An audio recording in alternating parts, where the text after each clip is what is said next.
guys. So we'll just leave it just a couple minutes, just to make sure that everyone can get on, and then we'll get started.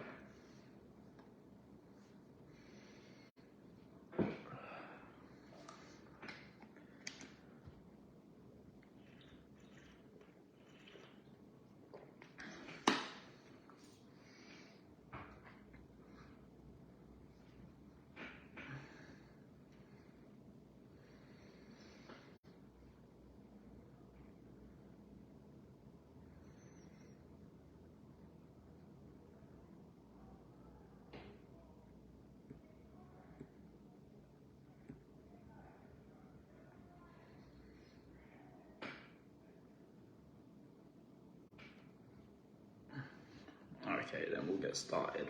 So, welcome to this talk about osteoarthritis and how we can help it. So, with osteoarthritis, it is shortened to OA. So you might hear me talk about OA. What I mean is osteoarthritis, okay?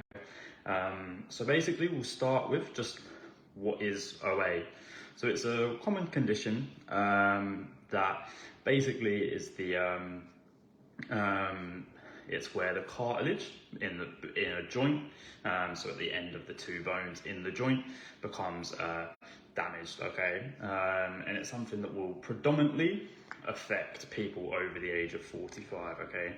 So if you're 45 and above, your kind of risk is increased of that OA, okay? And it affects mainly the knees, the hips, and the joints in your hand, just because these are obviously the joints that are taking sort of like the most force throughout daily life. But it's also a condition that can affect any joint in the body, okay?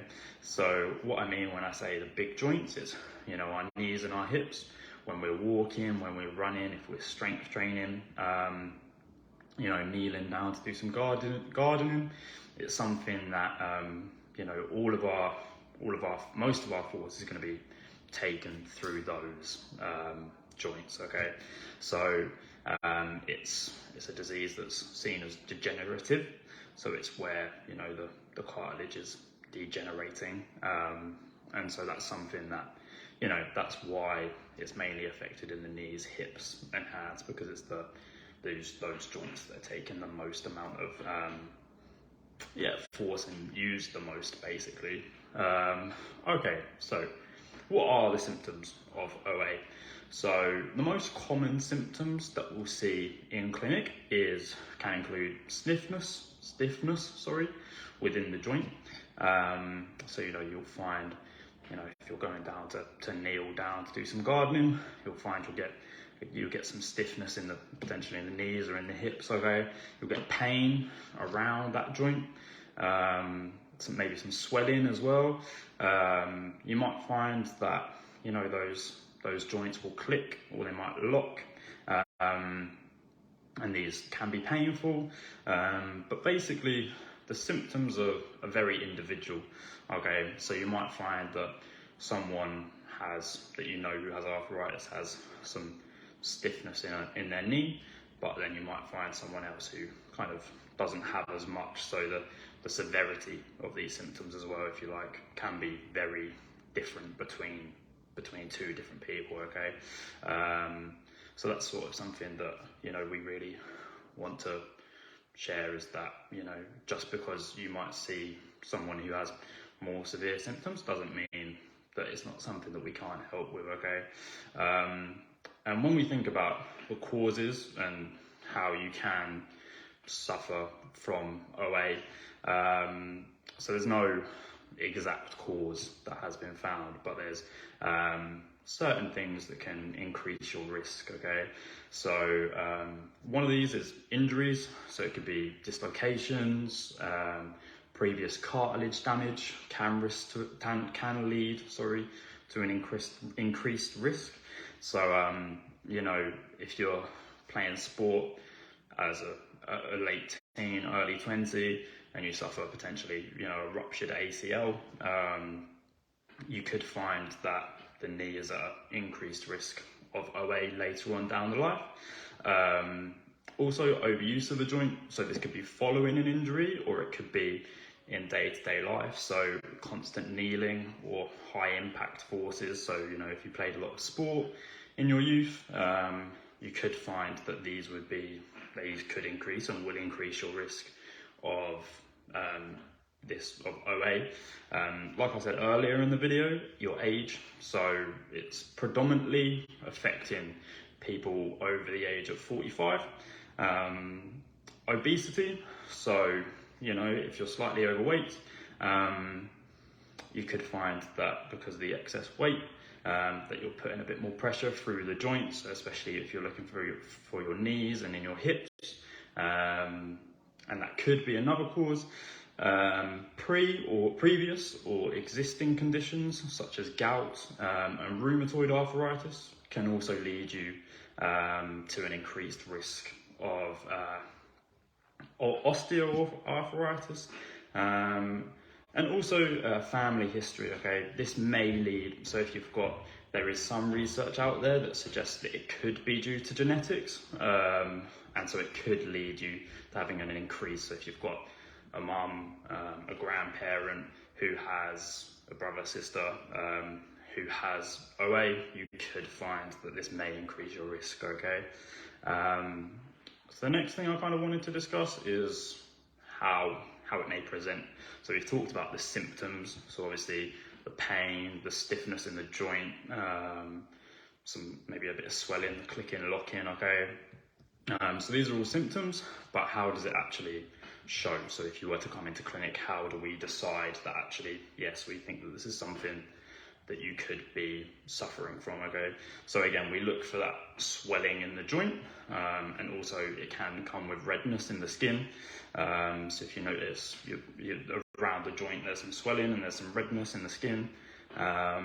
Also stiffness in the morning, that's lasting less than 30 minutes, can be seen as another sort of not red flag, but an idea, you know, can help us to lead to this diagnosis.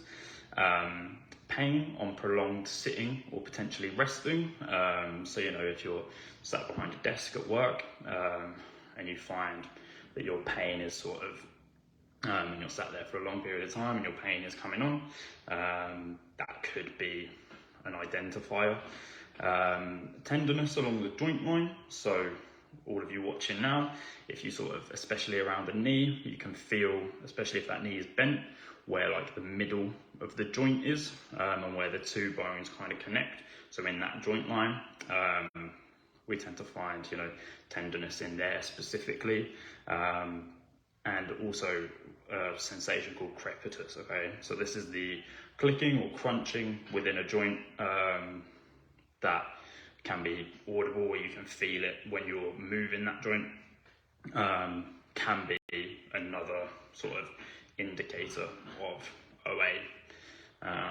And so the final point that I wanted to talk about is how can we help, or how can we help you help yourself, okay? So within research and within my own personal experience of being a therapist, I've found that, you know, and the research shows that regular low impact exercise is really good at sort of helping to reduce these symptoms, okay? So things like cycling, swimming, both really good at keeping you moving and keeping that movement through the joint, but also you're not putting any force through that joint, especially in cycling and swimming, okay? So it can be really good just to get that joint moving, and this can really help reduce your pain.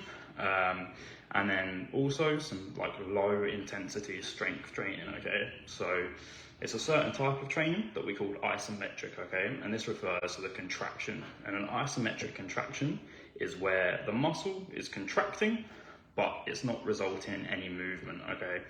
So when you're like straightening your knee and you hold it and you can feel your thigh contracting, that's what we call an isometric, and we're holding that for as long as possible, and we've seen that's really good for kind of reducing your pain, okay?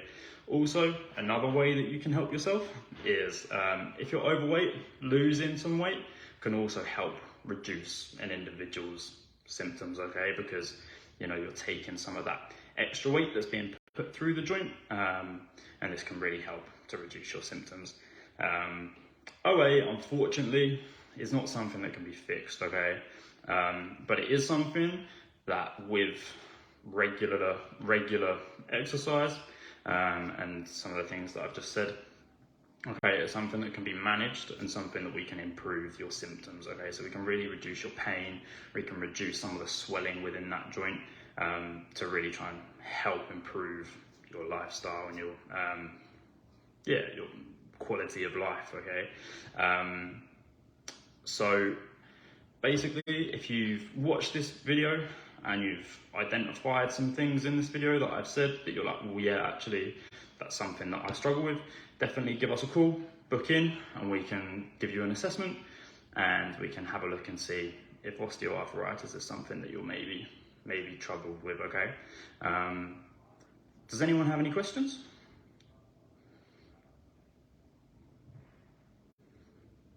No? Okay, great. If you do have any questions, feel free just to leave them in the comments, and I'll try to get back to you as soon as possible. Thank you for watching, and I'll see you again next time.